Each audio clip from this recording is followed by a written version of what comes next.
Good afternoon, morning, or night, wherever you are in the world. Welcome to episode 4 of the Conversion Therapy Podcast. I'm one of your co-hosts, Jordan. And I'm your other co-host, Justin. Yeah, thanks for joining us. We're gonna... That's it. Thanks, guys. Okay, bye. I had a brain fart. I don't know what I was supposed to say. Today we're going to be discussing, hopefully, 4 new topics, unlike last week. Unlike last week's 2. Unlike barely last week's 2 because of Justin's rambling. But that wasn't... Okay, yeah, that was kind of true. That's a conversation for another day. Let's have it.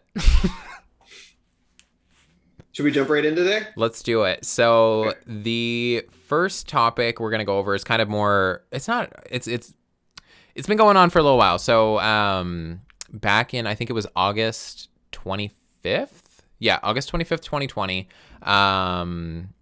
There was a shooting in Kenosha, Wisconsin. This was basically a protest that was centered around the killing of Jacob Blake, or the police shooting of Jacob Blake. So I believe this was held... Jacob Blake survived. Yes, but he was paralyzed, I'm pretty sure. Yes. I believe this was held at where it was held, there was like a car, Used car. dealership, Yeah. Right? Yeah. Dealership. But yeah, so there was a shooting by a 17-year-old by the name of Kyle Rittenhouse, who was a Illinois kid, and he shot and killed 2 protesters and injured another. Apparently there was like an unknown 4th person that he shot at, but he didn't, I guess none of his bullets hit, because they said in the report that he fired 8 bullets, 4 of which were toward the first person that died. I think 2 of which were toward the second person who died, and then 1 of each were to the one that he injured, and then I guess he missed one to the guy, to the unknown person that they haven't come out and said who it was. But anyway, yeah, that was back in 2020. I actually the case, I kind of forgot about it. I literally kind of just got, I guess, I don't know, time just passed and I didn't realize. I mean, obviously I still remembered it as soon as it came back because his trial started on the 1st of November, which is 2 days ago. I'll clarify the day that we're filming right now because that's kind of important, because apparently this is supposed to be an estimated 2-week trial. So we have as much information as we have right now. Obviously, when this episode releases, there will be more information. There might even be a conclusion, but we're just going off of what we have right now. But yeah, this is basically just a trial to determine if, I guess, the intent of which he killed, if it was self-defense. And so the way that I talked to Jordan about this off screen, I think the best way to kind of conduct this is to kind of say all the facts about the case. And then at the end of it, we can go into our opinions of if he's guilty, if it was self-defense, what we think of the case, all that jazz. I think that works best. So yeah, how do you want to start this? How should we? So I think well, one thing I want to add in is because I was trying to find out when I was researching this, because I know all about the Jacob Blake shooting, but I didn't know about the Kyle Rittenhouse thing. So he supposedly, apparently he wasn't the only one that did this, but he was out protecting businesses, and that's what he says he was doing. Yeah. So he had an automatic weapon. And one of my questions, and I'm curious if you know this or not, but how does a 17-year-old get a hold of a gun like that? So apparently his sister's boyfriend bought it for him. So his sister's boyfriend's 20 years old. And okay. I guess so basically what happened is, this is kind of, I believe Rittenhouse said this himself. So he was part of kind of like a right-wing militia group that sent a message to the local Kenosha police department and was like, hey, we're going to be here. We have 3,000 RSVPs. Don't arrest us or send us off like you've done before. We're here to help you because you guys are outnumbered. And so Rittenhouse is from Illinois, which is next door. And I believe his mom drove him. I think somebody said it was over 200 miles. I don't know specifically how far away it was. But yeah, so I believe his sister's boyfriend is from Washington and purchased the gun, or not Washington, sorry, Wisconsin, and purchased the gun in Wisconsin. I might be incorrect, but I believe the gun was purchased in Wisconsin. Maybe her sister's boyfriend is from Illinois as well. I don't know, but yeah, there's a lot of controversy around that because Wisconsin laws state that open carry is only legal for people 18 years and older. Rittenhouse was 17 at the time, and also in Illinois, you need what's called a FOID, or a firearm owner's identification card, and you need to be 21 to have that. And obviously, Okay. that Rittenhouse, he can't have that. Yeah. But Okay.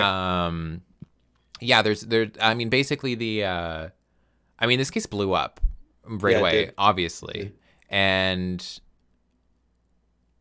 this was like kind of like promoted by networks like Fox News, and like Donald Trump kind of praised him. Tucker Carlson called him a hero, Yeah, and I watched Tucker Carlson. It ticked me off pretty a lot. yeah, and then of course he was scrutinized by kind of more left wing networks, and called like a white nationalist, a terrorist, all that jazz.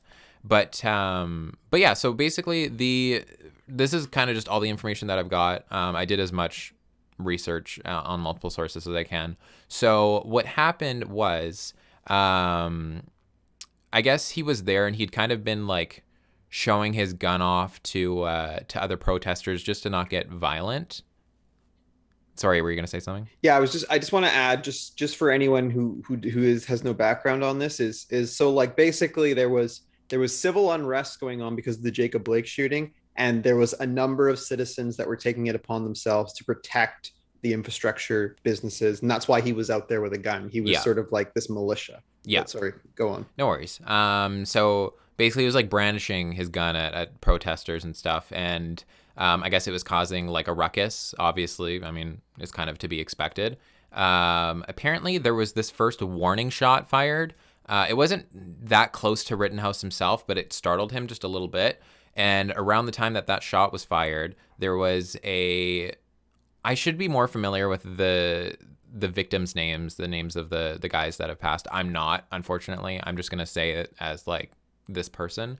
But apparently there was a male that threw a Coke bottle at him and started charging at him, and then Kyle shot this person. I believe this was the person that he shot 4 times. Yeah, and I think that was the one that was at the car dealership. Mhm. And So then and then he proceeded to run down the street yeah, because after like that. other protesters noticed and they were like screaming and chasing. Obviously, like yeah, that's gonna happen. And they were screaming like he just shot somebody, he just killed him. And then there was another guy that I guess he had a skateboard and he was like throwing his skateboard at him and he was trying to curb stomp Kyle because I guess he had fallen. And then he shot this guy and killed him. And then I haven't read too much on the third guy that got injured. I believe he had a Glock. He had a pistol, and Yeah, he he brought it did. out, and then Kyle shot him.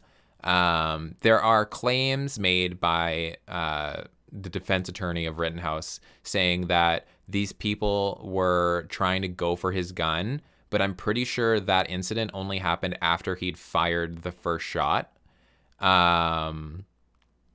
But yeah, apparently, like Kyle ran up to the police and was like, "I just shot someone," and then other people were like, "He just shot someone, like he just killed this person," and the police did nothing. Yes, he Rittenhouse was was able to make it back to Illinois that night. He wasn't arrested until the next the day. next The day. next day. Oh, here we go. So yeah, he fired 8 shots in total. 4 at Rosenbaum, which is the first guy that was killed. He was unarmed. He was the one that had a Coke can. Okay, 2 at an unarmed unknown individual who kicked Rittenhouse. 1 fatal shot at Anthony Huber, who was the one that hit him with the skateboard and I guess was trying to curb stomp him. And then 1 at Gage. Oh my God, I'm gonna butcher this name. Grosskreutz. I don't know. It's on the case. You'll see his name. Who was holding the Glock, the pistol. So Gage and the unknown individual survived. I don't believe the unknown individual was actually hit. I haven't read anything that he was. I just read that it was just 2 deaths and then another injury. I'm sure that would show up as an injury on the report. But yeah, and also Wisconsin doesn't have a stand your ground law, which basically this law allows for a person to claim self-defense without first needing to retreat when like outside of their home or business, which obviously Rittenhouse was doing that. And apparently Rittenhouse also claimed he was an EMT. He was there for medical services. He was there to protect. But another thing that I read was that where is it? So there was one of the militia group members caught on tape, and he was saying how he was speaking to a police officer there, and the officer told him that they will, quote, send them down to them so they can deal with them, and then they're just going to leave. Like the police officers, they were just going to leave. Obviously, that's hearsay, but that's caught on film, and it sounds believable by the police's actions that night. Yeah, I'm trying to. Oh, and also, I love how this is like an. Oh, and also, defending a business that is not yours is illegal. That's illegal. You can't do that. You have no sense. You have no sense of self-entitled authority to be doing that. Exactly. Yeah, I'm trying to see if I'm trying to go through it kind of as it happened or like as I found things to happen, but I don't know. There's I have so many notes on this because it's basically back on full trending. I wonder what the common opinion is. Mm-hmm. Whether they think it's like self-defense. It's quite divisive. Like this is one of those incidents where when I was doing my research, like there's a very fine line and people are on either side of it. So me personally, like, okay, so depend, like, I think that I was sort of saying that he has no authority to be doing what he was doing. But I think that if you're somebody and you go out and you know that there is civil unrest going on because of some sort of social event that's occurred recently, and you're out there and you're toting an automatic weapon, I think you're looking for trouble. Like in a way, I understand the purest view of what he thought he was doing. But I think that if you're out there and there's people protesting police brutality to an African American, and you're out there as a white guy, and you have an automatic weapon, and you look sort of threatening, I think you're looking for trouble. Personally, like I don't think self-defense is valid in this case. No. So there, from what I've read, there's 7 charges against him, including first-degree intentional homicide, first-degree reckless homicide, and first-degree attempted intentional homicide. So he's pleaded not guilty to. If y'all don't know what a plea means, it's basically just like a personal account or what was the a response to the charges levied against you, basically. Yeah, exactly. Sorry, I thought we were done with the facts. That's why I went into my opinion. No worries. My Steam just pulled up in the center of the page. I was like, oh crap. But yeah, so it's just I have not heard a reasonable self-defense argument yet. I don't think there will be one because you can't just openly. You can't go to an event that is happening in a way that obviously you disagree with, and the protesters there are going to know that you're of disagreement. You're carrying a gun that, is illegal for you to have in the first place, but some people might not know that, obviously, because you're not branding your age to everyone. But yeah, apparently he was caught on film talking about how he wanted to find protesters so that he could kill them, before any of this happened. But the judge of the case said that evidence can't be used, which is, the judge of this case is kind of pissing me off. So the judge originally came out and he was like, oh, you can't refer to the victims of his shooting as victims because it's too loaded of a word. You can only refer to them, you can refer to them as looters or rioters if there's enough evidence against them. Bitch, if he's found guilty of first-degree homicide, they're victims. What are they? Dead people that he just so happened to shoot? And also, if I go into a bar, let's say. I don't drink, but if I go into a bar and I get into an argument with an intoxicated person and they throw their drink at me, that doesn't give me grounds to fucking shoot them. I'd have no right to shoot them. That's not self-defense. I can't be like, oh, he's intoxicated. I don't know what his intentions are. I shot him because I was afraid for my life. No, that's not a thing. Like, yes, a warning shot can startle you, but the person you shot is unarmed. The warning shot, I don't even know if it came from the direction the person was in that threw the Coke bottle at him. And like, obviously, if you shoot somebody and there are other people there that could know this person, be close with this person, be friends or family with this person, they're going to have a harsh reaction to you. And they're going to want, like, some of them are going to want you dead, knowing that, like, their friend or family member is dead. Yeah. If somebody came in here and shot my sister, bitch, I'm going to want you dead. So, like, I don't know. I haven't heard a justified argument for self-defense in this case. Yeah. He should not have been there in the first place. He should not have been there. Yeah. And I also want to mention Kyle faces life in prison with all these charges. So I was watching the opening statements for the trial, and the prosecuting lawyer said something that I think is very true. He said that there was supposedly more than just Kyle as a member of this militia that were toting automatic weapons. And he says that yet Kyle was the only one that killed or shot anybody. Yeah. And I think that that's very relevant. Exactly. Because if Kyle's defense was valid, what is him and his lawyer have decided to defend him with, this wouldn't be an isolated incident. Everybody who was toting weapons, so-called guarding businesses would have had incidents. Yeah. I also think that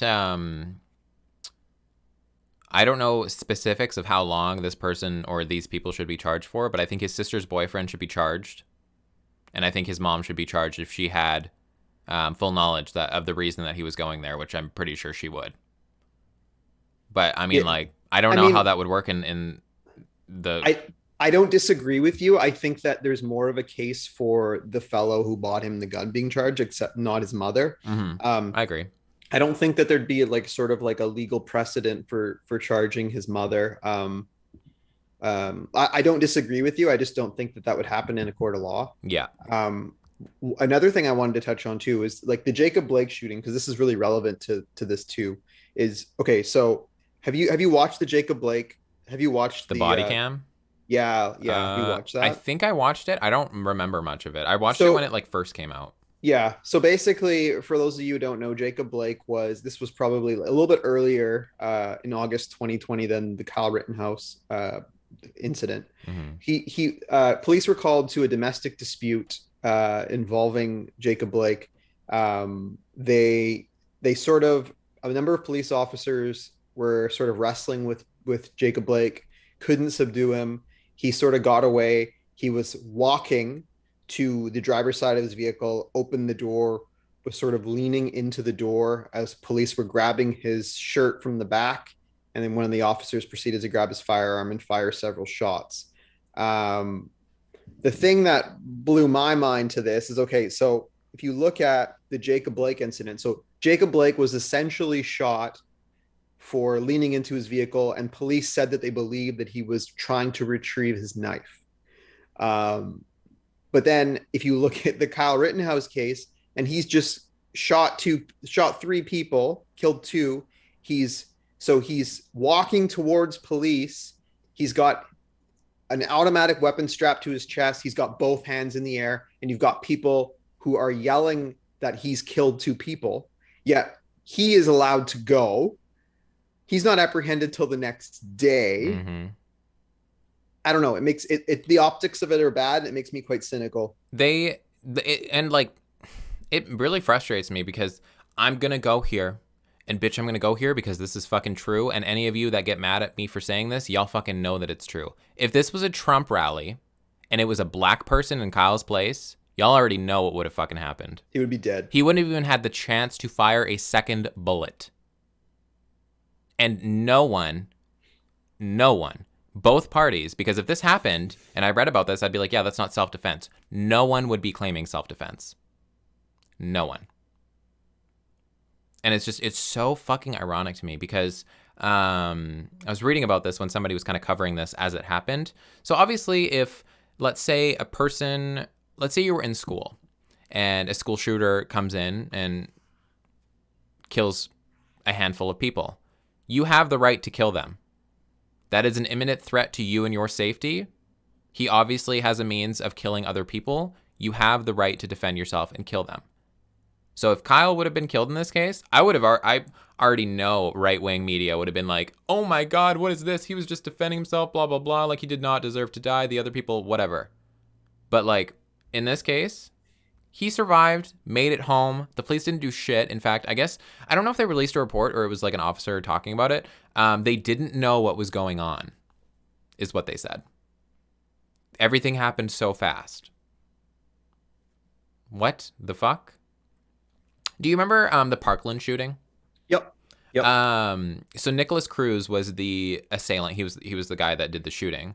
He went to a McDonald's afterwards and sat down with one of the victims. I think it was their sister, their brother or sister, the sibling of some sort, and literally ate with them, knowing that he had just killed her sibling or their sibling. I don't know who it was for sure.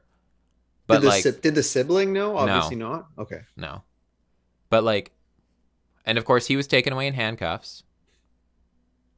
Like there's video of him kind of like on the grass and they're putting handcuffs on him. Like that type of leniency in a lot of cases is not offered to Black people or people of color. No. And it's so like frustrating to see. I don't remember where I heard this, but I think this is very true. I think it was a sports journalist, a Black sports journalist that said this, and he was saying that this is the way that it sort of is if you're a white person and you're pulled over by police, you're assumed to be non-threatening, and it's sort of on police to everything that they find after they interact with you sort of proves otherwise. Yeah. If you're apprehended or pulled over as a Black person, it's the opposite. Police are assuming the worst, and it's the onus is on you to prove that you're not threatening. That's sort of how police, sort of psychologically, unintentionally, intentionally, depending on the way you want to look at it, are sort of, their interactions are sort of viewed. And it's very ironic because I'll go back to right-wing people. They say like, oh, comply, don't fight back, comply.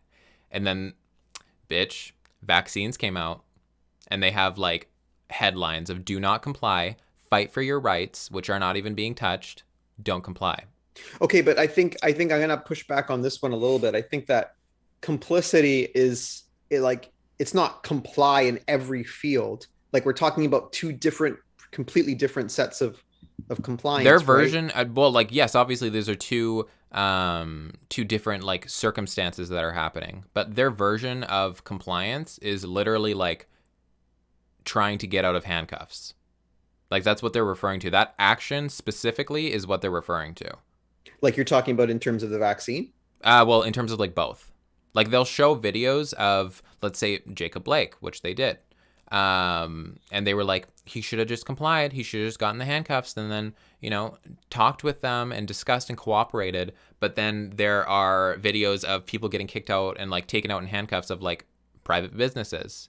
And like, then they show that and they're like, do not comply, fight for your rights that are being taken away. Like what? Like the action that they're talking about has nothing to do with like what they're doing. It just has to do with like the fact that like, I mean, honestly, that's just what they show in a lot of the shit that they show. Obviously, they're different situations. Obviously, one's like a lot more like harmful than the other. But I mean, even if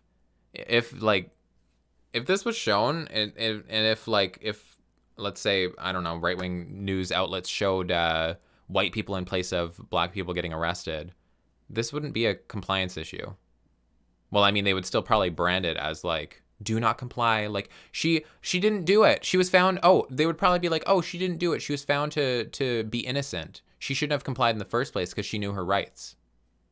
Okay, like Well, that isn't the same thing with many black people and people of color that are later found to be innocent that you scrutinize on television and like to the world. yeah, I think another thing that's important in this is like, for example, do you remember the I forget what state this was in. This was a year or two ago. The incident that happened in that Wendy's drive-through where they were chasing that African American fellow. The cops were chasing him through the parking lot. Did you remember? Do you remember that one? No. Okay, so basically, I don't remember. I think he was shot for sure. I think he died. Okay. So basically, what happened in this case is police. I think they got a hold of this guy at least once, maybe twice, and there was three police officers. I'm just what I remember, and they couldn't sort of subdue this guy. Okay, and they ended up getting shot because they were chasing him. But what I'm trying to say is, and this is true in the Jacob Blake interaction as well, is I think that police, like when if there's multiple police and they get a hold of their assailant and they can't subdue him, I think that that's a problem. Like I think I think that I don't know. I think that part of police's job is to make sure a situation doesn't escalate. So if you get your hands on somebody and you're able to subdue him, and it's multiple people on this person and you can't, and then the situation escalates into violence, that's more so. Yeah. I think that's on police. And I mean, like, a lot of people are like trying to justify certain police killings. Like, police are not trained to kill. Police are trained to eliminate the imminent threat. Unless, let's say, this threat has a gun, has shot another person, has shot another police officer. A lot of these situations don't get that far. But, like, that is obviously a different situation. But let's say in Jacob Blake's case, let's say he grabbed the knife. Let's say he had taken the knife out of his truck or car or whatever it was, and he was brandishing at the officers. And the officers, obviously, they felt threatened. And I would too if I was in that situation. Would I aim the gun at a place that would immediately like kill or paralyze Blake? No. Like, there are other places you can aim for. You can aim for his arm, which is holding the weapon. You can aim for their leg and take them down like that because they're much weaker. Like, I don't know why people are trying to defend certain aspects of police brutality. So I do agree with you, but I do have a bit of empathy in the fact of like, also imagine this too, right? Like somebody's brandishing, you think somebody's going to retrieve a weapon, somebody's brandishing a weapon, like you don't have clear thought process, right? You're having the fight response, so you're not thinking logically. Like you're like I agree with you, and that Mm-hmm. would be the logical thing to do, but you're worried about your safety, right? So I understand the split second decision. Um, I kind of see that, but I agree with you. I mean, logically. Yeah. I mean, I don't know. I don't know specifically the training process of police in the States, or I mean, or even in Canada, but obviously this is more referring to things that have happened in the States. But I don't know how they train when it comes to these types of situations, if it's kind of like they're aiming for a different outcome, if they're training stuff like this regularly, I don't know. But I really don't know what's going to happen in this case because this judge is just kind of pissed. Like, I don't know. This judge is just being a fucking Yeah, he's biased. twat. Exactly. Like, He's biased. And I think this is another one of those cases. It's obviously not a policeman on trial, but on trial. But I think that the results of this case, if he's acquitted, is going to cause more civil unrest. I think it's a polarizing case that has racial implications. yeah. And just for clarification, so the three men that were killed slash injured in this situation, they're all white. They're all white men. So a lot of like people talk about that and like racial implications and all that. I just want to clarify just so there's no questions surrounding that. Yeah, for sure. But yeah, just with everything, I don't think there's a clear argument for self-defense here with every single thing that happened. And obviously, like when you're being charged with something, the main reason between first, second, and third degree murder is intent. It's criminal intent. So first degree murder is like premeditated and planned murder. Second degree murder is unplanned but like intentional murder. And then third degree murder is just like unintentional murder. Like, for example, you're recklessly driving and you hit somebody and you kill them, like a pedestrian. I think I was reading something. I believe this was an article posted a couple years back. Only 3 states recognized or like really utilized third degree murder. The other states refer to it as manslaughter. Manslaughter, yeah. Which And makes sense because and like yeah, there's a lot of crossover because I mean, if it's and if you're a defense lawyer, right? Like that's what I if someone's charging me with my client with third degree murder, then I'm trying for manslaughter because if it wasn't intentional, then it wasn't intentional, right? yeah, So I understand that. yeah, which makes sense because I think I'm trying to think of like the states that had. I know one of them was Pennsylvania. Can't remember the other two off the top of my head, but it makes sense because California I know is one of the states that doesn't. And if y'all don't know, now y'all know. Caitlyn Jenner killed a pedestrian while she was driving, and was initially charged with manslaughter. But you know, Caitlyn's white and rich, so she didn't have to do fucking anything. I don't even know what she had to do. I don't even know if she was on house arrest. I don't know. Wasn't much. Um, yeah, that's fun fact of the day. The Another irony. thing, another thing I noticed too was when they were showing on TV the Rittenhouse opening statements and such. And I think that the media bias plays into this a little bit, but Oh yeah. they were showing him his like most unflattering mannerisms. He honestly, like, it was kind of pissing me off what they were showing because he didn't look like he was really worried or upset. He had a smirk on his face in one. I don't know. He just, it's the media bias though, right? Like they're wanting to spin the story in a certain way, so they're only showing you that. That's what I think, anyways. Yeah. Yeah. What do you think's gonna happen? What do you think the verdict's gonna be? This is tough. This is Can tough. the verdict be overturned by the judge? Um, Because I think right now they said that the jury consisted of 20 people. It was 11 women and 9 men, but they were cutting it down to 12 after like the testimonies. do we know? And I didn't look into this. Do we know what I hate that this is relevant, but it is. Do we know the racial makeup of the jury? Oh, I'm not too sure. Okay. Um, But I mean, obviously they give, from what I've seen or from what I've read, they give like the candidates like a questionnaire, I guess it's called, just to like confirm biases and whatever, and then they choose like what they view as the most unbiased jurors for jury selection. Okay. But Yeah, I don't know. I don't know if the judge can overturn the verdict. Obviously, if he's found guilty, and if I mean, I think either lawyer can appeal the case. This will probably be in court for quite a while. Um, but yeah, I don't know what's going to happen. I think that this is a really tough case to call. What do you think is going to happen? I think under Wisconsin law, from what I've seen, that this is not classified as self-defense.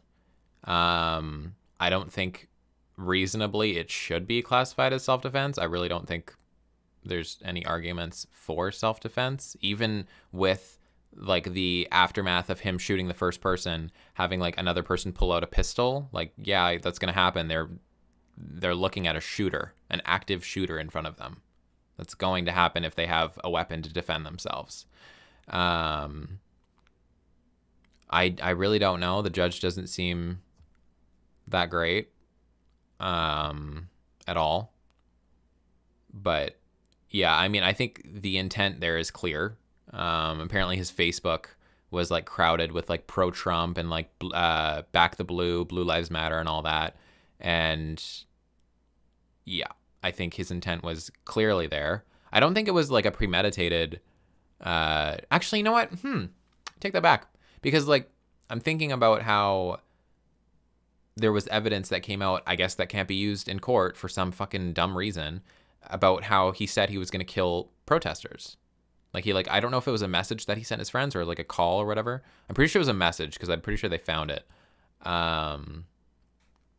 Yeah, I don't know. I hope he gets life in prison. It's what he deserves. You don't just do shit like that and expect no consequences. I agree with you. I agree with you. I hope he gets life. I don't think it. I do. However, don't think it was premeditated. I think that he probably approached this with Maybe that he. he didn't think he would actually like it would actually happen. Yeah, I mean, I think that he probably approached this with like, I will use deadly force if I need to. Yeah. Um, but I don't think it was premeditated. I think premeditation would probably, I don't know. You'd have to. Who knows? But I don't think it was. Yeah. I don't know the other. I stated before that there were, where is it, 7 charges against him, but this kind of put forward the 3 more important ones. I can't remember what the other ones were. I'm assuming they have something to do with relation to like him owning the gun, but that could be just like a misdemeanor. I'm not really too sure. But yeah, it's going to be really interesting to see. This is obviously like a very high profile case. A lot of people, I mean, certainly around the States, and I would say Canada too. A couple of my friends have known, like have messaged me about it and said that they're familiar with it. But yeah, I definitely think, obviously, if he's found not guilty, that there's going to be a lot of civil unrest. But if he's found guilty, then obviously like that is the better decision. I don't think so. Like, you know how people are like, oh, justice is served. Mm-hmm. I don't believe in that. Explain. I don't think there should be systems in place that allow this type of shit to happen. And I just don't look at this as justice. Like, 2 people have died. Like, have literally. Oh, so sorry. You're talking about justice is served in the fact that Kyle Rittenhouse committed these acts. If Rittenhouse was found to be guilty, Mm-hmm. you know, some people are going to be like, justice was served today. I don't believe in Mm-hmm. that. Because like this, I don't look at this as like justice. Like, So in what, a way, what like, would I what guess would criminal justice, because like obviously he's found guilty, but I don't look at this as like justice. Like, 2 people are dead. mm-hmm. If he's What would found be guilty, justice? What would be justice? I don't then? think there is justice. I think justice would be fully restructuring the system in which allows this, or like restructuring our like every system that relates to this, which is like the education system, the patriarchy, the criminal justice system, like a full restructure of it so that this shit does not happen. But that's a pipe dream. We're dealing with Of course. we're dealing with consciousness. We're dealing with chaos theory. We're dealing with human Of decisions. course. We're never going to have perfect systems. So justice is fair repercussions for your acts. I think there is a such thing as justice. I mean, I think criminal justice is a thing, and if he's found to be guilty, then yes, criminal justice obviously will be served, because he's in the court of law, he broke laws, and he has consequences for breaking those laws. But I do think that there are errors that could have either not been made or didn't even have to be made that are being allowed, that shouldn't be allowed, and that like made this situation happen, that it shouldn't have even been a thing in the first place. That's probably true for any crime ever committed. Of course. You know? But I don't know. I don't really look at it like that. This was like the same with fucking George Floyd's like the cop that killed George Floyd, like him. I understand what guilty. you're saying. I Yeah. understand what you're saying, because a person spending the rest of their life behind bars doesn't atone for the fact that they took lives. Mhm. I understand that, but it's the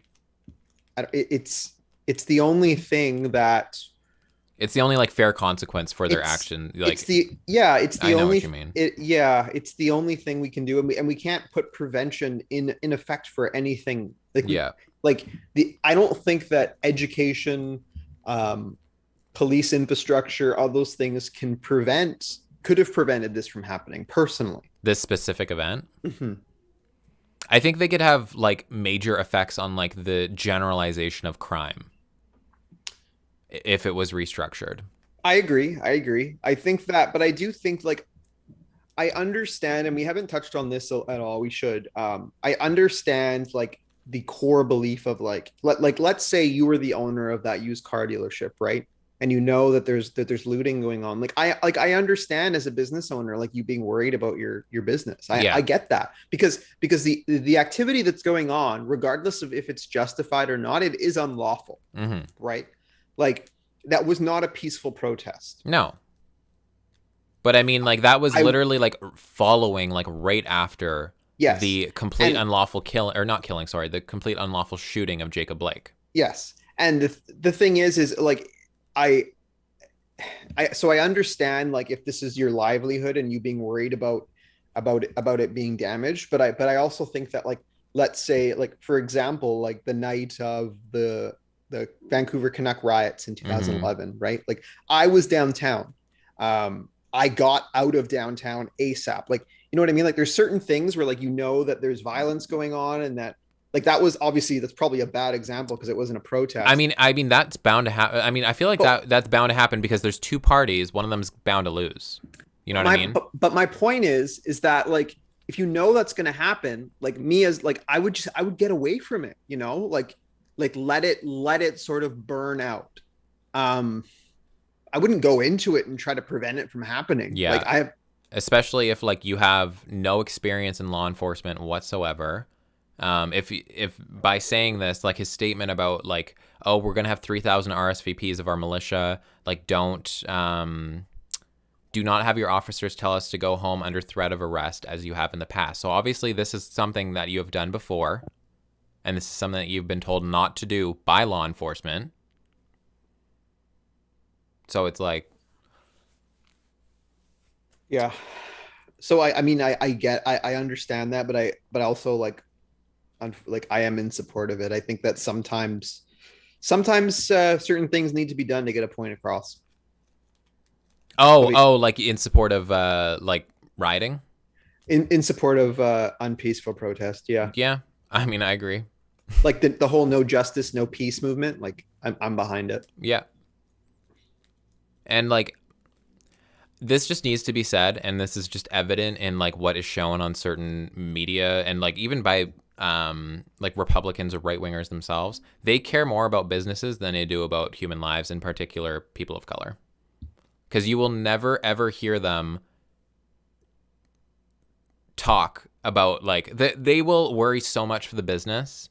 They will worry so much, even knowing like the aftermath that's going to happen, because they know it's unlawful too. They can't make fucking excuses for it, so they just try to look at, you know, what can happen as like the butterfly effect.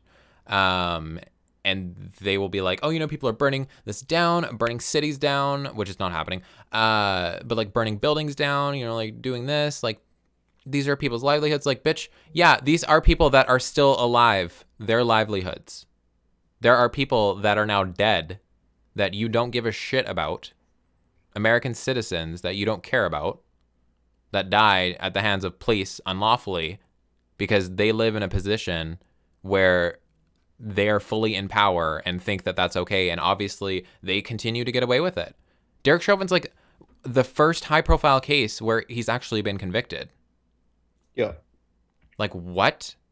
Like Yeah. you like, and it took that much effort for one police officer to be convicted in his case. Yeah. I don't know And what happened with the other officers in his case. think about all the other high profile police trials that happen. Like I talked to you about this a lot off camera. It's like the Rodney King. Like I cannot believe they weren't charged with that Yep. one. Like it took a lot of acquittals to get us to this point. But yeah, Yep. the Derek Chauvin one was the first major conviction. Yep. Yeah. And there were still people that thought he was fucking innocent. Like you can't like I don't know the semantics of innocence there. I don't know. Like you can't argue self-defense. Self-defense from what? The guy was on the ground for 9 minutes. If that incident wasn't recorded, He would have been. he would be on the There street would be right no now. trial.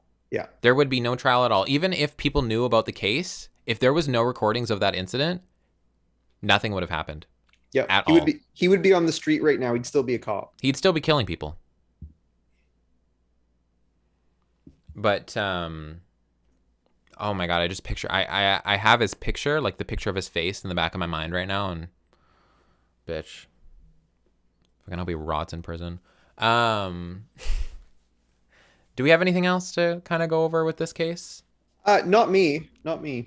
Yeah, I don't know if there's anything I can add. Obviously, I'm sure we'll bring this up in future episodes until a verdict has been reached. Um, like I guess for our next filming, we'll kind of give an update. We'll say what day it is, and then we'll give an update. But yeah, we don't really have as much in terms of like what it's doing in court right now, just because it's only been in court. I think today's the third day. Yeah. But yeah, we'll try to keep you guys updated as much as we can. I posted a story to my Snapchat at least that I was like, hey, like if you guys want to get familiar with the case, if you haven't already, like kind of look at this one. It's kind of probably the most high profile case right now. But I mean, I'll try and post as many updates as I can. If there's anything major, I'll probably just post it over to Instagram or Snapchat or whatever. But oh, subscription canceled. I just got a little a little email from Twitch. I guess I canceled a subscription. I don't really know what one it was. But yeah, should we swap it over? Yeah. So let's go. We're going to go into the whole Blackhawks, Chicago Blackhawks NHL scandal. So yeah, I'm going to lay this one out because I've been following this. Like, yeah, I was gonna say I think it would be better for you to. I've never followed anything like I followed this before. So okay, before I jump into this, so apparently the Oilers are talking to Chicago about Marc-Andre Fleury. Would you be an Oiler fan if we trade for him? Shut up. Are they really? Yeah, so because Mike Smith's hurt, so we're looking for another goalie, and the Blackhawks are doing really bad. So if they get Fleury, like that's a team, bitch. That's a fucking team. Would you vote for us? Honestly, that would probably honestly, yeah. Like Fleury's my fucking favorite player. But like I don't like Chicago. I mean, I didn't like Chicago before, but I definitely don't now. No, thank you. But yeah, Fleury was like the main reason that I used to be in love with the Golden Knights. Fleury was basically the main reason. I also like Pacioretty. I liked Marchessault, not really much anymore. Stone is fucking amazing. Pietrangelo is pretty good too. But yeah, then the whole scandal with Fleury happened. And then I was like, oh, this is handled horribly. And I was like, I don't really know what to do now because I didn't like how it was handled. I didn't really like the Golden Knights anymore. And I do not like the Blackhawks. He found out on Twitter, hey, when he got traded to the Blackhawks. Yeah. Like, what the fuck? It's Fleury. He just won. What did he just win? The Vezina, best goalie of the year. The fuck? How the hell are you going to do that? Yeah. I would do everything in my power to fight for that sole player. Yeah. Like, do you think the goalie is like the most important player? I think the goalie is the X factor. Yeah. Just like in baseball, the pitcher's the X factor, and football, the quarterback's the X factor. Mm-hmm. Yes. So I don't think it's the most important, but I think they have the ability to win games. I agree. Yeah. And like Fleury is still sensational. And like, isn't he like 36 now? Yeah, he's pretty old. I think that's why he was traded. But I mean, our starting goalie's older than that. He's like 41, Mike Smith. Yeah. If they get Fleury, yeah. Because like I like McDavid. We're doing really well too. We're like 7-1. Mm-hmm. And like, who's the other one? Draisaitl? Yeah, Draisaitl. I mean, they're like the duo of all duos. Oh, 100%. Like, they're so fucking good. Okay, let's jump into it. Yeah, go ahead. So basically, for anyone who hasn't been following this, so basically what happened in 2010, Chicago Blackhawks had a young player named Kyle Beach, who initially in this scandal wasn't identifying himself. He was known as John Doe 1. So this player was on the team and was called up from their minor league affiliate during the 2010 playoff run, just before the Stanley Cup final. He was designated a position called the Black Ace, which means that he was dressed for practices. He was sort of like on their practice roster. There was a fellow that worked for the Blackhawks at this time by the name of Brad Aldridge, who was their video coach. Brad Aldridge allegedly sexually assaulted Kyle Beach. Kyle Beach initially didn't come out and tell anybody about this. Then when he did, the management team for Chicago was made aware. They had a closed door meeting, which included, and this whole sort of investigation is the whole report is available online to be read. Um, they had a closed door meeting. They didn't do anything for a number of weeks. They decided that chasing the Stanley Cup was more important than a sexual assault that occurred on their team. Um, Brad Aldridge was quietly let go. He was given a severance package. He was written a glowing review by the head coach of the team, Joel Quenneville, at the time. He then he got his day with the Stanley Cup. He got his name on the Stanley Cup. He then secured a job working for a college hockey program, working with minors. He then committed another alleged sexual assault on a 16-year-old boy, which he was convicted for, served time in prison. He served about 9 months in prison, and then he was on probation for a while, which is not enough. So back to John Doe 1. He basically was ostracized for coming forward. There's a number of players that came forward. Brent Sopel, Nick Boynton said that the entire dressing room was aware of this. Even though a number of players said that they didn't know. These players have put their name out there saying that everybody knew about it. So Kyle Beach, John Doe 1, was the subject to many sort of homophobic slurs. He was made fun of for this. Kyle Beach also claims that the team sort of ostracized him for coming forward with this. So Kyle Beach eventually left the organization and left the NHL. So basically, Kyle Beach now plays in Germany. About 6 months ago, through the amazing work of journalist Rick Westhead, this information sort of came out, and Kyle had an ongoing lawsuit with the Blackhawks for lost earnings, future earnings, as does John Doe too. So basically, there's a number of people that were notified of this. So the Chicago Blackhawks executives were notified of this. Kyle Beach also notified the head of the NHL Players Union, Donald Fehr, who didn't really do anything about it either. So recently what's happened is, after the investigation, it was found that Stan Bowman, who was then in his first year as general manager of the Blackhawks, claims that he notified his superior, who was John McDonough, the president of hockey ops for the Blackhawks at the time. He claims that John McDonough told him that the incident would be properly reviewed. And so Bowman says that he told his superior he believed it was handled, his job was done. John McDonough didn't really do a whole lot.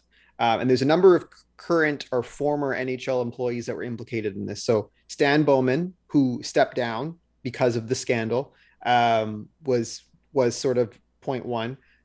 Joel Quenneville, who was then head coach of the Blackhawks, was the head coach of the Florida Panthers, stepped down last week after meeting with Bettman. He wrote, and I heard this, he wrote a glowing review for Brad Aldridge, said that he was invaluable in helping them win the Stanley Cup. He was great. And this is after Joel Quenneville knew what he had done with Kyle Beach. So he was relieved of his duties, or stepped down last week. The last person was a fellow by the name of Kevin Cheveldayoff, who was then the assistant general manager of the Blackhawks, who is now the current general manager of the Winnipeg Jets. Now, Kevin Cheveldayoff was the only one that actually retained his job. So, and a lot of people are upset with this. He met with Bettman last week, and Bettman Bettman says that he is convinced that Kevin Cheveldayoff didn't have the information, that he didn't commit any sort of foul. So Kevin Cheveldayoff has kept his job. The one last thing I want to say is, so Kyle Beach was John Doe 1 until about a week ago and decided to come forward, which was very, very courageous. Mm-hmm. Told the story. There's a full 30-minute interview that it's available on YouTube that he did with Rick Westhead, which was very moving, about why he came forward, how this has impacted in his life, the guilt that he carries because he feels it's his fault that John Doe 2 was assaulted because he didn't do enough, which is not true. It's not his fault. He was not in a position to stop this from happening as a victim. But the last thing I wanted to say is a couple days ago, the NHL did a media availability regarding this incident, and Rick Westhead grilled them. So the NHL came out and they said that they will make all the resources available to Kyle Beach in terms of therapy, anything that his family needs. So Rick Westhead asked Gary Bettman point blank, "Will you do this for John Doe too?" Because it's essentially the NHL's fault that this occurred. Yeah. And Gary Bettman said that he would need to know more information to do that. He hasn't ruled it out, but he's more concerned with the events that occurred in the NHL. Yeah, and then I know that Taze and Kane, they did interviews on it. Have you seen those? Yeah, Okay. What do you think of those? I think they're full of shit. I think they're full of shit too. Literally, I don't. Okay, I don't know who it was. I'm pretty sure this was. I'm not even gonna say who it was. One of them, because they both agreed with it. So technically, it was both of them. So one of them had said that, oh, it's unfortunate that that some of us do such heinous things in like positions where like we're at our highest. So like they had just won the cup. Like that doesn't make any fucking sense because the sexual assault took place before they won the cup. Yeah, it was like 3 weeks before the Stanley Cup final. Exactly. And like, unless he's talking about the actions that was taken by management regarding this, because they were on such a high and, they wanted to wait until after, the playoffs had concluded to kind of go to HR about it. Like, that's not an excuse. There's literally no excuse at all. And if you try to hide behind one, you're a piece of shit. Especially when there's no fucking reason. Like, I mean, of course, Taze is the captain of the Blackhawks, and Kane isn't he assistant? Yeah, probably. Um, A lot of people are saying too that like Stan Bowman said that I'm sorry I made this decision. It was my first year as GM, as if that's sort of like an excuse. And people are giving, and I don't agree with this, but people are giving Taves the same out. They're saying it was his first year as captain of the team. But I think that as that's if bullshit. as if it was their second year as GM or captain, this sexual assault wouldn't fucking happen. Are you kidding? The Blackhawks are sort of letting John McDonough take the fall for it because he's no longer employed by the team, so they don't have to take any sort of corrective Yeah. action. That's my opinion. Oh, 100%. Absolutely. And like, was it stated when John Doe 2's assault happened? Yeah, it was less than a year after the Kyle Beach incident. So 2011 or like 2010, 2011? Yeah, that would make sense. They're probably looking at it as like, oh, we haven't had a report in 9 years, 10 years. So yeah, that must not be going on, but we'll give certain reconciliations to what actually happened. So honestly, like my personal opinion is like I'm really, really jaded about this, about the cover up, about how the NHL isn't stepping up. Like I said this to a lot of people. Like I literally want to boycott hockey. Like this. I don't know. I don't like that. I don't like this win at all costs sort of mentality that exists not in just in the NHL but in sports in general. It's not even needed, too. Like What do you at mean? What do all. you mean? Like that win at all costs, like especially like if this is part of that all costs, covering up a sexual assault case, if that's part of the all costs, that's going to cost you the cup. Like it's not like I don't know what environment you have to be in, what like upbringing you have to have that be acceptable behavior or something that is like tolerated by not only just you and your team, but by an entire organization, to where like you can't properly deal with something like this. Well, what the team is thinking is the team is thinking that if this becomes public, then that the media isn't talking about us being in the final. They're talking about this, and the players are thinking about this, and Yeah. it becomes a distraction. Yeah. Right. But the NHL is under fire for a couple things. So one of the things they're under fire for is Joel Quenneville, the former coach of the Blackhawks. He was the coach of the Florida Panthers at the time. So when Stan Bowman had just stepped down, Bettman was meeting with Quenneville the following day, but Quenneville was allowed to coach for the Panthers that night. So a lot of people are saying if you're the NHL and you're trying to portray that you care about this now, Why do you let him coach another day? Yeah, exactly. Right. So that's one of the things they're under fire for. The other thing is that I want to mention this too about Donald Fear, the president of the player union.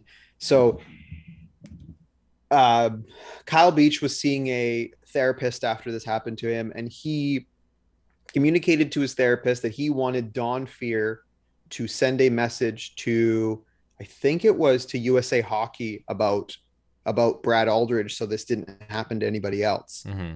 So right around the time that he would have got this job with the with this team that he committed the second assault, Don Fear never sent that notification to USA Hockey. So what's happening now is a lot of players, rightfully so, are calling for Don Fear to resign. Uh, what I'm hearing is probably going to happen is Don Fear was going to resign or was going to retire at the end of the year, and that's sort of probably just going to get expedited. Yeah.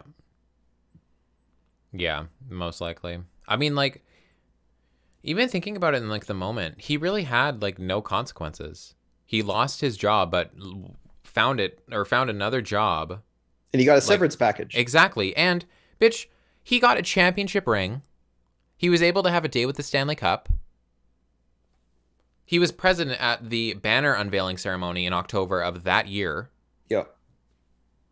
So they're now talking about taking his name off the cup. They're talking to the Hockey Hall of Fame. Oh, justice. That's how you do it. That'll teach him and other abusers to not do that. And like I remember, yeah, I don't know if you remember, like like when Kyle Beach came out as John Doe 1, like I messaged you, like I was freaking out Mm-hmm. because I remember that I remember when Kyle Beach he was a very high draft pick. I remember the Canucks were under a lot of pressure to pick him. He I think Did he they have ended up first round or did they have first draft pick that year? no, I think they had number 10, and Okay. Kyle Beach ended up going number 11. And because he's from North Van, Kyle Beach is from North Van. Okay. But Canucks ended up picking Cody Hodgson instead. But Kyle Beach was seen as somebody who had sort of character or attitude problems. He was seen as kind of like a bad apple when he was coming out of the draft. Okay. But I think a lot of the thing, I think one thing that's important to mention too is like, for example, like a lot of the, like during the Me Too movement, like people like Harvey Weinstein or Bill Cosby, like the a lot of the offenses they committed, the power dynamic was quite complex because it's a person of power that has implications on the person's career. Yeah. And I think that, and they're saying too that this was true because if you're think about yourself as Kyle Beach, you're playing for an AHL team, you are now called up to your NHL team as a Black Ace. You're doing everything you can to stay there and to get on the ice. So you have a team employee who all he has to do is say a few words to the head coach, and the head coach is putting you on the ice, Exactly.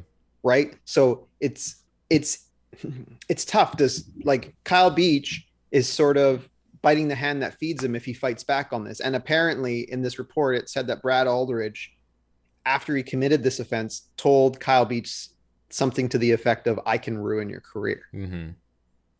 Like the fact that certain people have like the ability to manipulate complete positions to where like this is literally like your life. Like this is your job. This is what you are doing for a living.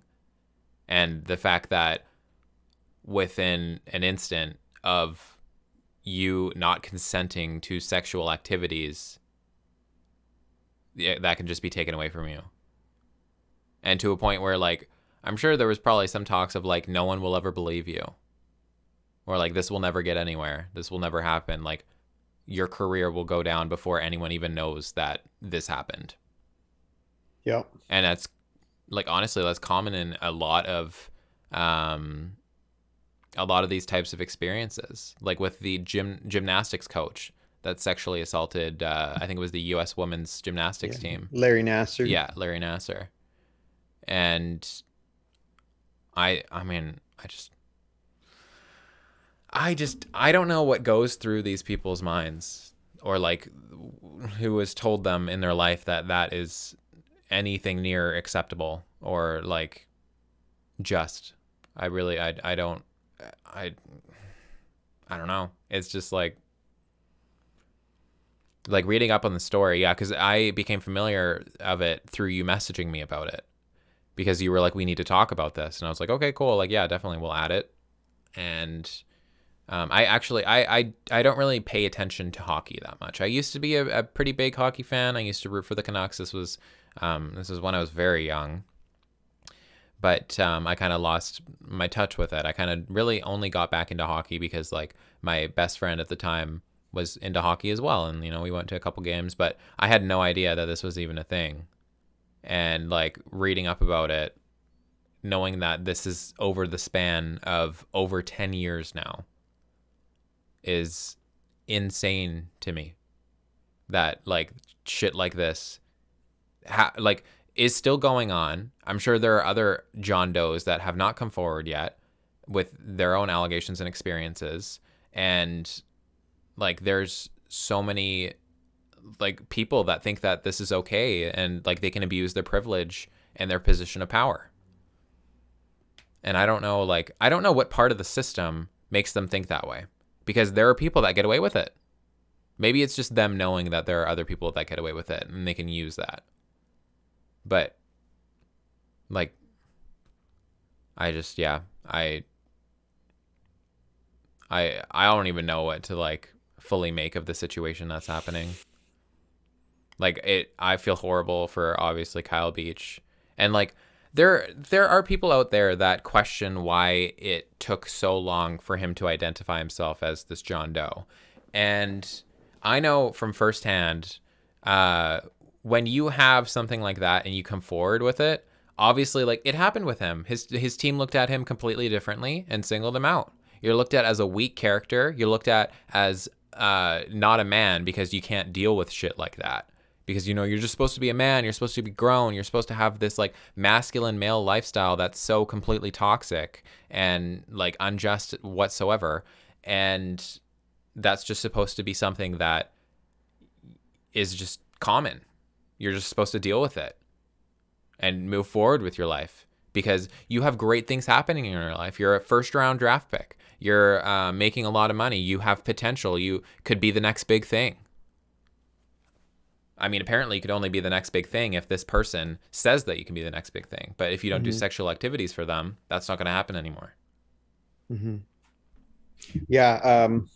Another thing I think it's worth mentioning too is when the report first came out, and the owners of the Blackhawks were announcing that Stan Bowman had stepped down, etc. They said that they had instructed their lawyers to settle with Kyle Beach.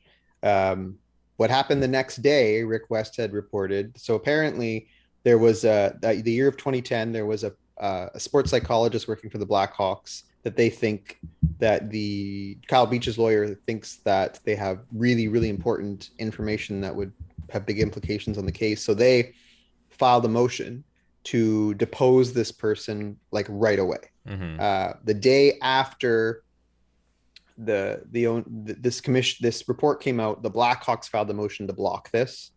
They're still challenging Kyle Beach's case in court, even though to the media they're projecting we want to settle with him, we want a fair settlement. They're still trying to crush his case in court. Kyle said it himself. It's gross. It's honestly gross. I think that because Kyle's career has been changed beyond repair. He's now playing in Europe. His earnings have been forever altered. I think the number to settle is going to be huge. I think anytime there's a notion of settlement, that's an admission of guilt.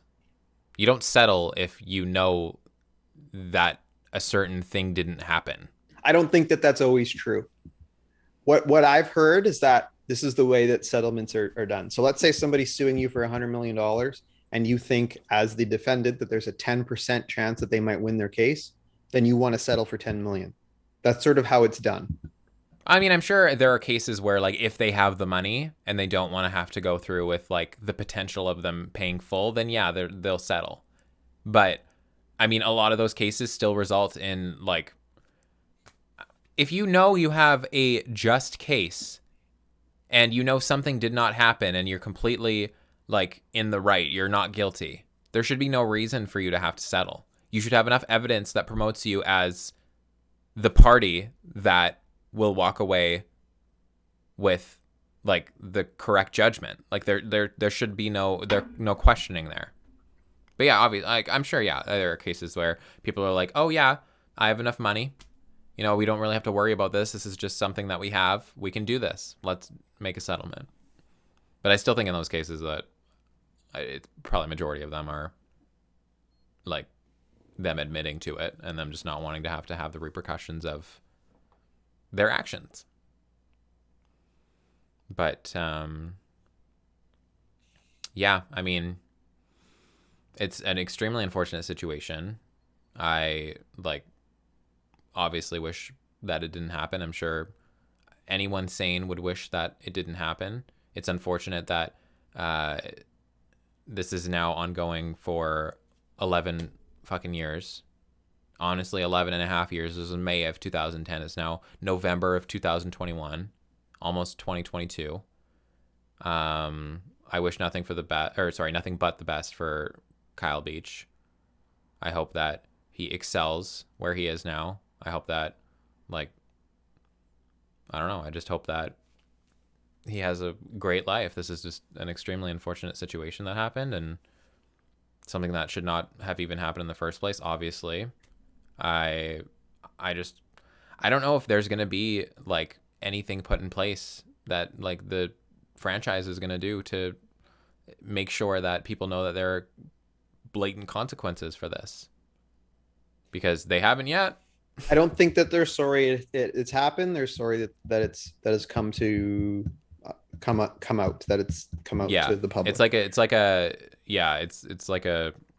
like one of those situations where like you're not sorry for actually what happened. You're just sorry that you got called out for what happened and caught. Yeah, and a couple of other things. So Duncan Keith, who now plays for the team I root for, the Edmonton Oilers. So Duncan Keith was asked to be interviewed because he was obviously on this team, refused to be interviewed. I don't like that. I don't like that at all. He said he doesn't believe that he didn't know about it. He doesn't believe that he had anything to add to the investigation. I call bullshit. So I don't like that, first of all. Second thing is this is not the only case of its nature that's actually going on in the NHL right now. So I found this out recently. So Stan Bowman, the former GM of the Blackhawks, was also the general manager of USA Hockey for the Olympic team. So he stepped down from that role also. So the fellow who was sort of in line to be the next GM, Bill Guerin, he was the assistant GM before. Mm-hmm. So he's currently being investigated right now also because while he was working for the Pittsburgh Penguins franchise, there was allegedly on the same night, two separate instances of sexual assault relating from their AHL head coach at the time and another Pittsburgh Penguin team employee. So I guess what happened is the two parties were out for dinner, the employee, his wife, and then the alleged perpetrator of this act. So two times that night, this person assaulted the employee's wife.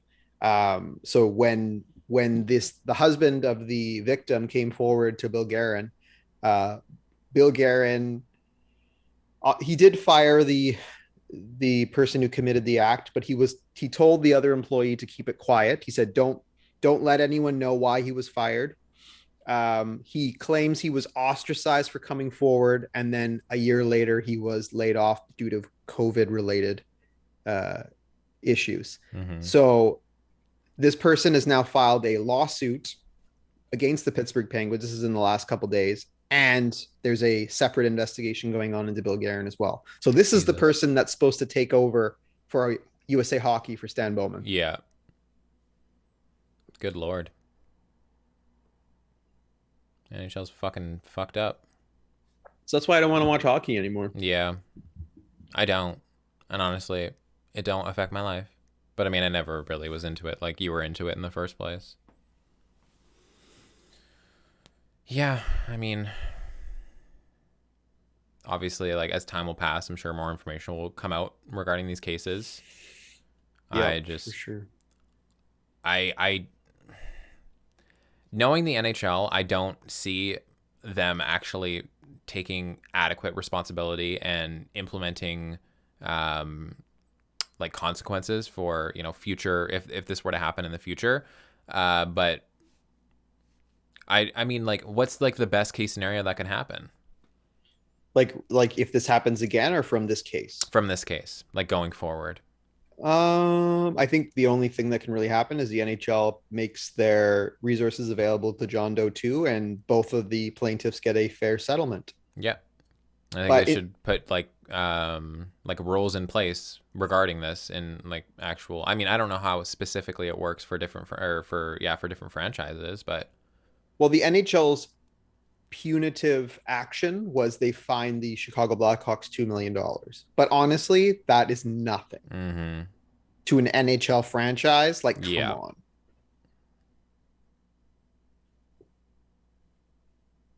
But they're saying like too, like you know what I mean? Like they're Rick Westhead saying that like the Blackhawks like they did do the right thing in making this report available to the public, but like us as viewers, as the consumer of this product, like we need to keep them more accountable. Like Rick Westhead said this. Like where's the inquiry on Akeem Aliu? Like yeah, where is that? Do you know what I'm talking about in that case? Yeah. Like we need to like there was nothing done in that case. Like yeah, where's the inquiry into that? We want to see it. yeah.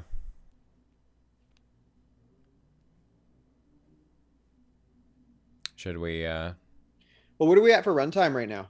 hour 15? Still decent time. So you want to go over one more and then we can carry the one over to the next week? Yeah, you which So do you want to do alcohol or do you want to do I think we should probably do placebo I because was it'll just be good. I agree. okay. Yeah, so the last topic I love how we started this podcast out with you going, we have 4 topics to go over. Hopefully we're gonna get through all of them. Okay, but you know what? Those two were big ones. And that was like we were literally talking about both of those for this entire time. Yeah, and like those 2 are probably gonna be ones that we're going to still talk about in future episodes. Yeah.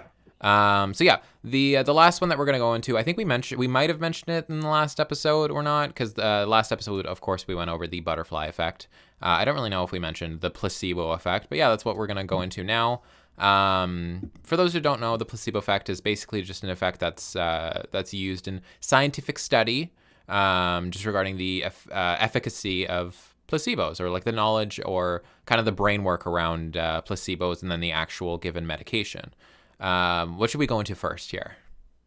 So basically it was found I think as early as 1770 that there is a actual psychological and physiological reaction that people experience when they feel like they are getting a resolution to their ailment. Mm-hmm. So for example, like if you go see a doctor and a doctor gives you something, if it's a pill, even if it's just a sugar pill, there's a psychological benefit and a physiological benefit in somebody telling you that this is going to help your ailment. Yeah. So basically, like, and it's sort of to this point unexplained by science. There's a number of theories relating to it. None of it's sort of proven to this point. But as a result of this, so whenever there's a trial done on a drug, it's always run against the placebo.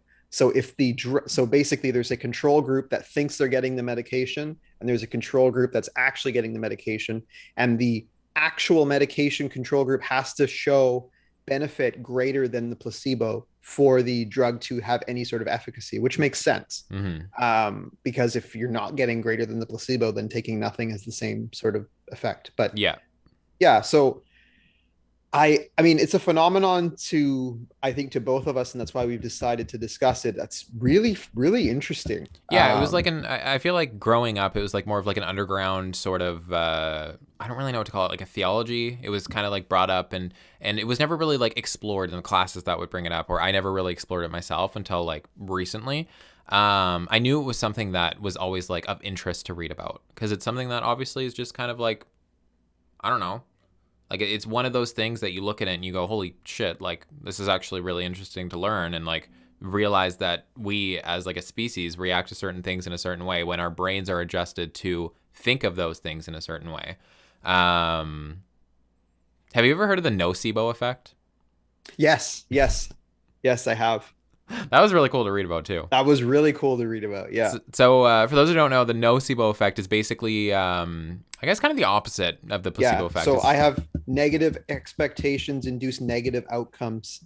So basically, like what I found about it is like they gave group A, they gave the same pill to group A and group B. Group A, they told like this is going to make you like really tired, this is going to make you sleepy, and they told group B that like this is going to make you like stimulated, it's going to be like a cup of coffee, and they Yeah, found that like it actually did the both things to both people. yeah, yeah. And it's like, there are even like cases where it's just like they're just given a placebo, and then certain individuals can experience like more symptoms or side effects due to it. For example, like headaches, nausea, dizziness, normal common side effects. But yeah, I didn't even know that was the thing. It makes sense. It makes sense. Like it would have like an alternate sort of like opposite opposing view to it. That makes sense. Yeah. So the two sort of theories that a couple theories that people think that accounts for the placebo effect. So one is that they're saying that, have you ever heard of the Hawthorne effect? Familiar. So the Hawthorne effect means that it's proven to be true, is that humans alter their behavior and answers when they're observed. Oh yes, yep. So they're saying that this might account for part of it. So like if you're in a control group, you know that what you're saying and the things you're feeling are being recorded and Yeah. observed by other people. The other theory I've heard is that they say that, so if a doctor is prescribing you something that's supposedly going to help, like there's an element of people pleasing going on. You're wanting to there's a psychological, if not even acknowledged, need to let to appease the doctor, to let them know what they're prescribing you is actually Yeah. helping you. Yeah, because this was just on one of the articles I was reading. So apparently, one of the most studied and strongest placebo effects is the reduction of pain. So according to an array of estimates, approximately 30 to 60% of people will feel their pain has diminished after taking a placebo pill.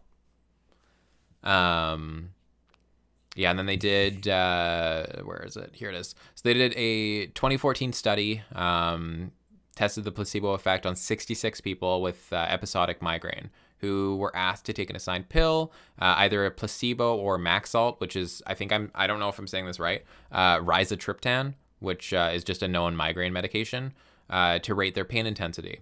So some were told it was the placebo, some told it was Maxalt, and others told it would be either.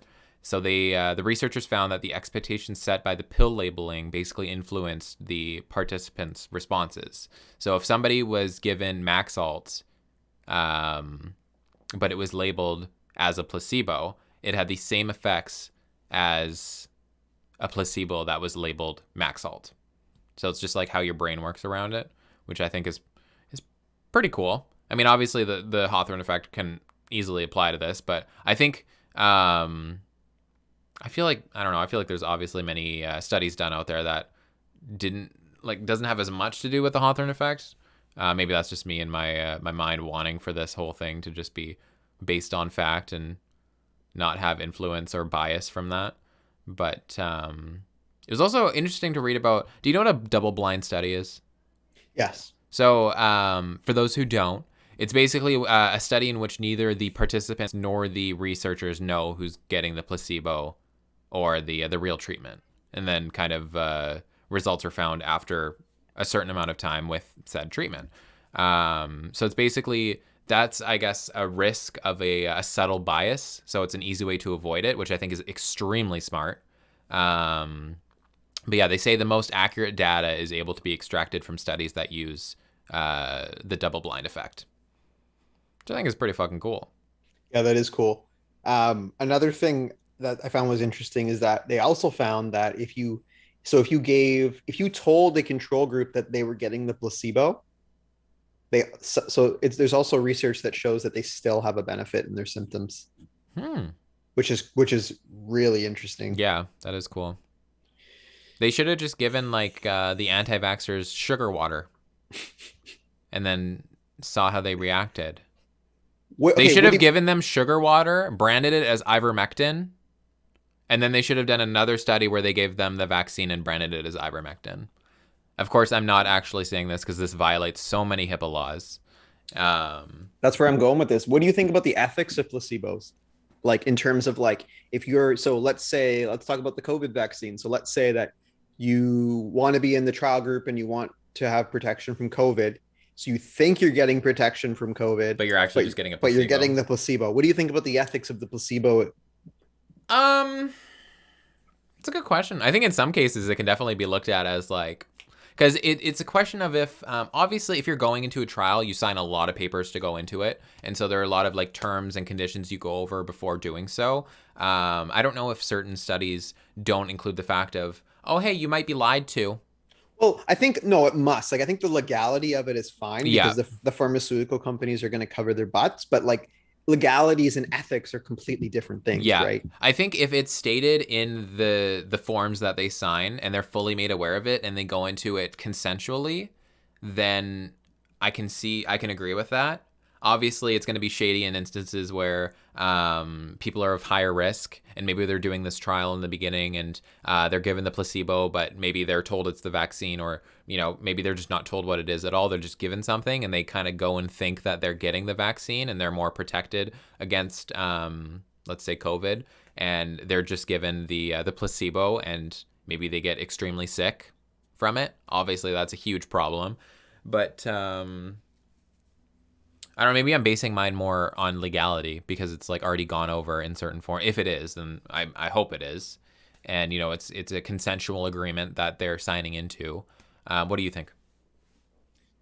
Um, I mean, I unfortunately think it's sort of like a necessary evil. I think that there's no way. I mean, I think it's shady ethically, but I also don't think that there's an alternative. I think that we need placebos in our drug studies. Do you think that it's Um, potentially like one of those instances where it's like if something bad does happen, it's like, oh, like your life is saving millions of others. You know what I mean? Have you ever heard of that? Where it's like, yeah, like yeah, you no. died, but this is saving like 1,000 other people. Yeah, yeah. I mean, I get that. Yeah, for sure. I think that there's benefit in that. I don't know if, but it's like everything, right? If you're the person that's dying, then you don't care about how many people you're helping. Yeah, exactly. Or like even if you're like close to said person, like Yeah, family or friends, and you're just like, yeah, but you're like, I don't care. yeah. I did you because I think when they first sort of, I'm just looking at my notes here. Um, so okay, do you think this has larger implications? To what degree are negative feelings and dissatisfaction caused by expectation? So like in terms of like what a little bit of the research that I found is they're saying that like the placebo effect, it has larger implications. So like for example, like we cause a lot of like our own negative feelings, Yeah. right? Like obviously there's Like if you don't want to be depressed, just don't be sad. well, no, well then that's what I was saying is that no, you little prick. I'm not actually saying that you're No, saying that. I'm there's just referring to another example. there's physiological like depression. That's a thing. Yeah. That is 100% a thing. Yeah. But I think that like if you're, you know what I mean, if you don't like your circumstance, or you are sort of stuck in the mud and you don't like the mundaneness of your life, and it's all like I think that it's a very exciting sort of application because it's like we have our expectation shapes how we feel. Oh yeah. I agree. 100%.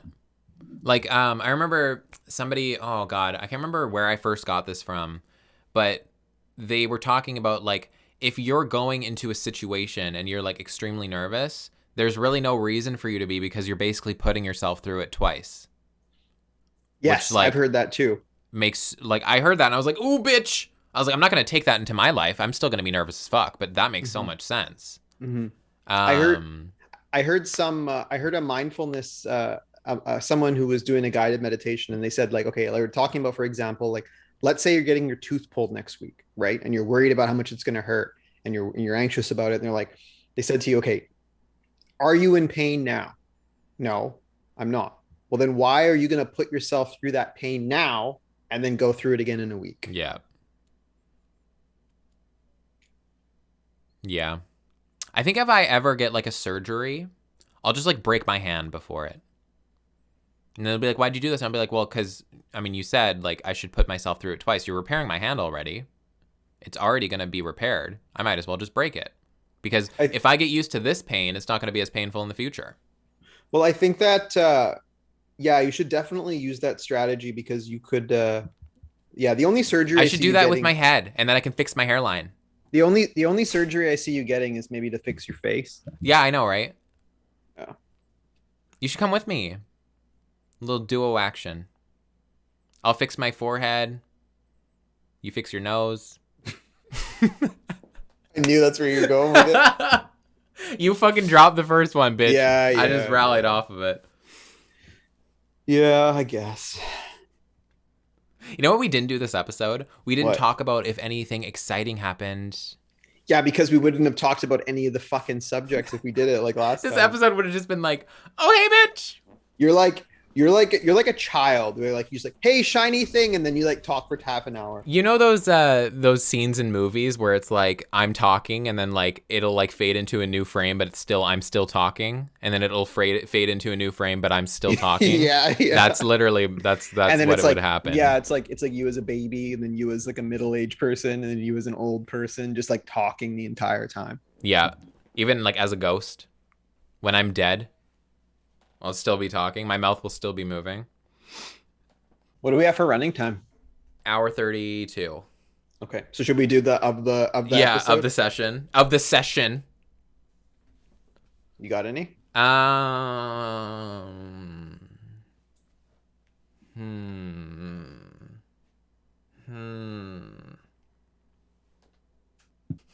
Fuck. This is. I mean, thank God we can edit this. Imagine if this was live. I mean, I'm sure if this was live, we would have people like commenting ideas, so we could just like, hey, Hey. hey, hey. Have we done candy? No, let's do that. Okay, that's my idea. Then you still have to think of one. Fuck. I'll go first though. Okay. So favorite current candy versus all-time favorite, I guess, is what we're Yep. doing. So Yep. all-time favorite for sure is sour keys. Okay. Do you want to hear a story that happened like last week? Oh God. It's not. Okay. It's gonna take 2 seconds. So I have sour keys right now. They're right here, and I was chewing them, and then all of a sudden I had something crunchy in my mouth, and I was like, "What the hell?" So I spit it out, obviously, and then I saw like this like kind of like whitish stuff with some metal. I was like, "That's." I was like, "Why is this happening? Like, why is this a thing?" And then I like started scoping out with my tongue, like my teeth. I have a chipped tooth now, because my filling came loose and it took out part of my tooth with it. Jesus. Yeah. So. You should sue them. What, the dental company or the sour key company? Sour Key Company. But yeah, I would say, yeah, my all-time favorite would probably be sour keys. It's difficult because like it's like the candy versus chocolate thing. Wait, should we just do candy? You could do chocolate. You could pick chocolate for yours. Oh, if I can't pick chocolate, I'm fucked. No. I mean like all-time fave and current Oh, fave candy, and then okay, let's do yours that. is all-time Yeah, fave yeah, and current yeah, fave yeah, chocolate. let's do that. Okay. So yeah, all-time fave candy, sour keys, current fave candy. I'm just gonna go off of what I'm craving because my current fave would still be technically sour keys. But I guess right now, you know Swedish berries? Yeah. I'm kind of craving those. Those would be kind of good right about now. But what about you for candy? So all-time favorite, I'd probably go Jolly Ranchers, like the hard Jolly Ranchers. Mm-hmm. What's your Current, favorite? Sorry, what's your favorite Jolly Rancher? Probably green. The Really? sour Okay. apple one. Okay. The apple one. Mine's the blue by far. Blue. Okay, I thought you were gonna say red, like some basic bitch. Red's my second. Fuck, damn. Red's my second too, as long as it's not your fave. All time, our current fave. I'm gonna go Fuzzy Peaches. Like some basic bitch. Red's my second. Yeah, same. My second too, but fucking bitch. All right, chocolate. I'll go first for chocolate. Okay. All-time. Do you know what my all-time fave is? You should, because I've said it many times. I don't remember, but you have said it many times. Should I give you a hint? Just fucking tell us. The hint is nougat. I Wait, got is it. it? I think I got it. Is it nougat or is it nugget? Nougat. It's nougat. Okay, cool. Yeah. Mars? Yes. Oh yeah. Thank God. Oh yo. Yeah, that's my all-time favorite. My current favorite, again, I'm just gonna go off of what I'm craving right now. Probably caramel or like even like Hershey's cookies and cream. I remember when we were talking about our favorites and we weren't thinking of that, but then I said it and you were like, "Oh, that's mine." And I was just like, "You calm down, calm down." But yeah, go ahead. All time favorite since you spoiled it is Hershey's Cookies and Cream. You didn't even. Okay, How is that your all-time favorite? And when we were listing our top 5, this was a couple months ago, you didn't even remember Hershey's cookies There's and a cream, lot of dude. chocolate. Don't Yeah, but fucking fault all-time me for favorite? that. Are you kidding me? That's like Mars is always what I remember first because it's my all-time favorite.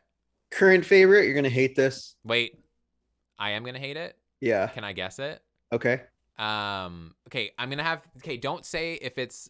Like don't say yes when I say it. I'm gonna have 3, and if it's one of the 3, just say it's one of the 3. Okay. So Reese's, O. Henry, Snickers. It's one of the 3. Is it Reese's? No. Is it O. Henry? Yeah. I would always give my mom the O. Henrys whenever we went trick-or-treating. Throwback to trick-or-treating. I miss free candy, bitch. I would have taken so much advantage of that shit. Now. Did you hear this year you couldn't get like blowout Halloween candy the next day? Wait, like what do you mean? Okay, you know how you always like the day after like Halloween? from Walmart. Yeah, like, day after Halloween you go and it's like 50% off. Yeah. Like they was sold out. Like there was no leftover candy because of all the shortages that are going on right now. Good Lord. Yeah, apparently my sister went to like a bunch of places, couldn't find any. Did you hear about I got a notification on my phone the other day that like Doug Ford was hiking up I think he's the premier of Ontario. He was like hiking up the minimum wage to 15. Oh, really? I thought they were already at 15. Well, Personally. I honestly don't think it's gonna do anything. And then something came up today that he was saying that he's not going to enforce anything for like mandatory vaccinations for hospital workers. Well, well, in terms of the minimum wage thing, I think it's good, but I don't think it's gonna do anything. I don't know if it's like the perfect time to, because of course there's like everyone's making a big deal of like inflation issues. If you think this is an inflation issue, then you have no idea what basic economics are. There's supply and demand issues, and when you're basically reopening the economy, this is exactly what's going to happen. Yeah, inflation is a lot of what it accounts for inflation is how much money the government's borrowing. Exactly. But like obviously like we're easing restrictions in certain places. Like this is bound to happen. This is going to happen if this is put in place. This is literally just like basic economics. Like, but yeah, people are making like a big deal out of it, and they were just like blah blah blah. Like this is what's happening. Like this is what you get. Like our economy is going to shambles, and I'm just like, sweetheart. But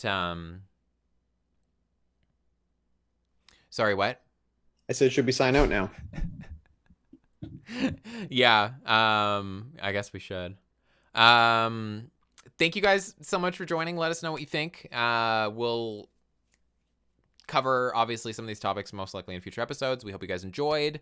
Yeah, if you guys did, send us a follow at the Conversion Therapy Podcast on Instagram, and just go to their following feed, and that's our personal Instas, whatever. I'm too lazy to go into that. But anyway, yeah, hope you guys enjoyed. We will catch you next episode. Talk to you next week. Bye.